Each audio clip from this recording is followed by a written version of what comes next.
Hello friend, Asian ट्रेडरी के channel में आपका स्वागत है। मित्रों, आज अपने इस चैनल में हम उत्तर प्रदेश लेखपाल परीक्षा है तो ग्राम समाज, ग्रामीण विकास एवं ग्रामीण परिवेश से संबंधित अपनी 7वीं श्रृंखला दे रहे हैं। तो आज हम भारत में नीति आयोग के बारे में बता रहे हैं। ये लेखपाल परीक्षा ही नहीं, सभी प्रतियोगी परीक्षाओं में से पूछा जाता रहता है। मित्रों, नीति का फुल फॉर्म पहले हम जानते हैं। NITI मतलब N for national, I for institute for, और T फॉर टेक्नोलॉजी, और I फॉर इंडिया, यानी national institute for technology of India. इसका फुल फॉर्म हुआ। तो ये एक मंत्रिमंडलीय संकल्प द्वारा स्थापित की गई 1 जनवरी 2015 को, और इसने योजना आयोग का स्थान लिया। तो मंत्रिमंडलीय संकल्प का मतलब यह है कि एक मंत्रिमंडल के प्रस्ताव द्वारा इसकी स्थापना की गई। और अक्सर ये कॉम्पिटिटिव एग्जाम पूछा जाता है कि निम्नलिखित संस्थाओं में से कौन जो है एक संविधानेतर निकाय है। तो आपको जैसे 3 विकल्प दे दिया गया कि वित्त आयोग और निर्वाचन आयोग और नीति आयोग। तो इसमें तो वित्त आयोग तो अनुच्छेद 280 के तहत स्थापित की गई थी भारतीय संविधान के, और निर्वाचन आयोग जो है अनुच्छेद 324 के अंतर्गत स्थापित की गई थी। लेकिन ये जो है नीति आयोग जो है वो जो है मंत्रिमंडल के संकल्प द्वारा स्थापित की गई थी, इसलिए संविधानेतर निकाय है। हम तो इसको हमें 3 भागों में बांटा है: स्थापना, उद्देश्य और संरचना। तो हम पहले स्थापना पे आते हैं। तो भारतीय राष्ट्रीय परिवर्तन आयोग जो है नीति आयोग की स्थापना जो है 1 जनवरी 2015 जो है में 1950 में बने योजना आयोग के स्थान पर की गई। नीति आयोग योजना आयोग की उत्तराधिकारी संस्था है। यह मित्रों, यह नई संस्था जो है वो सार्वजनिक क्षेत्र के सीमित जो है दायरे से परे जाकर विकास प्रक्रिया में उत्प्रेरक का काम करती है। और इसका जो है उद्देश्य क्या है मित्रों? इसका उद्देश्य है कि 2015 में स्थापित मित्रों भारतीय राष्ट्रीय परिवर्तन आयोग अर्थात नीति आयोग का सृजन जो है भारत सरकार के थिंक टैंक के रूप में किया गया है। प्रधानमंत्री जो है मित्रों इस संस्था के अध्यक्ष होते हैं। यह संस्था जो है केंद्र सरकार की नीतियों के निर्माण में मुख्य भूमिका निभाती है और राज्य सरकारों के साथ मिलकर काम करती है और ज्ञान के भंडार के रूप में काम करती है और भारत सरकार की नीतियों तथा कार्यक्रमों के क्रियान्वयन की प्रगति पर नजर रखती है।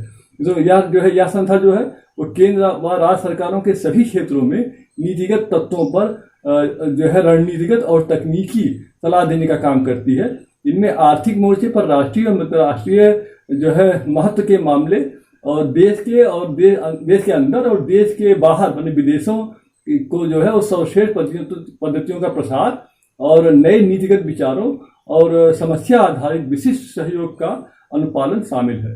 तो यह जो है यह परामर्श के रूप में या अन्य किसी व्यवस्था के जरिए एक या अधिक राज्यों के और विश्व के अन्य भागों में अपनाई जाने वाली मित्रों जो है सर्वोत्तम पद्धतियों के बारे में सभी राज्यों को उपलब्ध कराता है ताकि वे भी उन्हें अपना सके। तो यह आयोग जो है वो संरचनाबद्ध सहयोग और नीति निर्देशन के माध्यम से सहयोगी संघवाद के बढ़ावा देता है। मित्रों, यह संस्था जो है महत्वपूर्ण दीर्घकालिक नीति और कार्यक्रम की संरचना और क्रियान्वयन की रूपरेखा तैयार करता है और इसकी प्रगति तथा प्रभावी जो है व्यापकता पर नियमित रूप से नजर रखता है।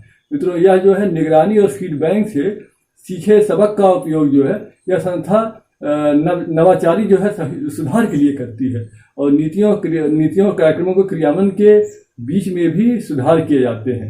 मित्रों, यह जो है इसके अतिरिक्त जो है नीति आयोग मित्रों आवश्यक संसाधनों को पहचान सहित कार्यक्रमों और प्रयासों के क्रियान्वयन की सक्रियता से निगरानी और मूल्यांकन करता है ताकि कार्यक्रमों की सफलता की संभावना को सुदृढ़ हो सके। मित्रों, यह नीति आयोग जो है वो समसामयिक विषयों पर नीति संबंधी शोध पत्रों का प्रकाशन करता है और सर्वोत्तम पद्धतियों पर पुस्तक प्रकाशित करता है और नीतियों में सुधार लाने के लिए और राज्यों को आदर्श कानून का प्रारूप तैयार कर देता है और कार्यशालाओं तथा सम्मेलनों का आयोजन करता है। और आखिरी उद्देश्य क्या है मित्रों?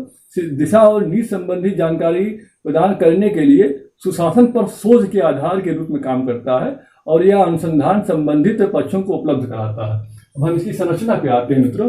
संरचना है मित्रों प्रधानमंत्री माने मंत्रिपरिषद के सभी राज्यों के मुख्यमंत्री और विधायिका वाले सभी केंद्र शासित राज्यों तथा दिल्ली पुडुचेरी के मुख्यमंत्री और अन्य केंद्र शासित प्रदेशों के उपराज्यपाल शामिल होते हैं और विशिष्ट क्षेत्रों के विशेषज्ञों को विशेष जो है आमंत्रित सदस्य के रूप में आमंत्रित करता है।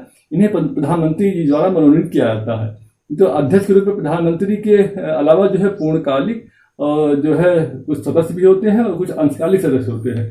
तो मित्रों इसकी संरचना पे हम आते हैं। तो संरचना में मित्रों इसके अध्यक्ष जो है वर्तमान समय में श्री नरेंद्र मोदी जी हैं जो भारत के प्रधानमंत्री भी हैं। उपाध्यक्ष डॉक्टर राजीव कुमार हैं और पूर्णकालिक सदस्य जैसे कि हमने बताया पूर्णकालिक सदस्य जो है श्री वी के सारस्वत, श्री रमेश चंद्र और श्री डॉक्टर BK पटेल हैं और इसके मुख्य कार्यकारी अधिकारी श्री अमिताभ कांत हैं। मित्रों, नीति आयोग ग्राम स्तर पर विश्वसनीय योजना तैयार करने के लिए तंत्र विकसित करता है और इसे उत्तरोत्तर उच्च स्तर तक पहुंचाने का काम करता है। आयोग राष्ट्रीय और अंतर्राष्ट्रीय विशेषज्ञों, प्रैक्टिशनरों और अन्य हितधारकों के सहयोगात्मक समुदाय के जरिए ज्ञान, नवाचार, उद्यमशीलता सहायक प्रणाली बनाएगा। इसके अतिरिक्त आयोग कार्यक्रमों और नीतियों के क्रियान्वयन के लिए प्रौद्योगिकी उन्नयन और क्षमता निर्माण पर जोर देगा। ये तो मतलब हमने आज नीति आयोग के बारे में बताया, ये आपको आशा पसंद आएगा। हमने क्विज 5 दिया था। क्विज 5 में तो था कि अशोक मेहता समिति का गठन कब किया गया था। तो इसका उत्तर है मतलब कि 1977 में जनता पार्टी की सरकार के समय, जब मोरारजी देसाई हमारे प्रधानमंत्री थे, उस समय अशोक मेहता समिति का गठन किया गया पंचायतों की संगठनों संरचना में सुधार देने के संबंध में सुझाव देने के लिए। इन्होंने जो है 1978 में अपनी रिपोर्ट पेश की। उसमें जो है ये मंडल पंचायतों के गठन की बात कही गई, और अर्थात मंडल पंचायत मतलब पंचायतों के संघ की, और उसके बाद जिला स्तर पर जिला पंचायत मैंने द्विस्तरीय पंचायती राज व्यवस्था जो है लागू करने की इन्होंने व्यवस्था की थी। इसको जो है कर्नाटक, आंध्र प्रदेश और पश्चिम बंगाल को छोड़कर किसी राज्य ने अपने यहाँ लागू नहीं किया।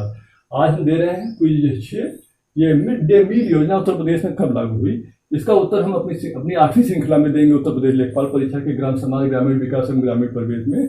तो अगर आप हमारे चैनल के लिए नए हैं तो इसको सब्सक्राइब कर लें, अगर पुराने हैं तो नोटिफिकेशन बेल को ऑन कर दें, क्योंकि हम इसी प्रकार के वीडियो अक्सर लेके आते रहते हैं। जब आप हमारे चैनल सब्सक्राइब करेंगे, उसके प्लेलिस्ट में जाएंगे और उत्तर प्रदेश लेखपाल परीक्षा को आप जो है क्लिक करेंगे तो उत्तर लेखपाल से संबंधित जो है 7 श्रृंखलाएं आपके सामने व्यवस्थित एवं क्रमबद्ध रूप से आ जाएंगी। धन्यवाद।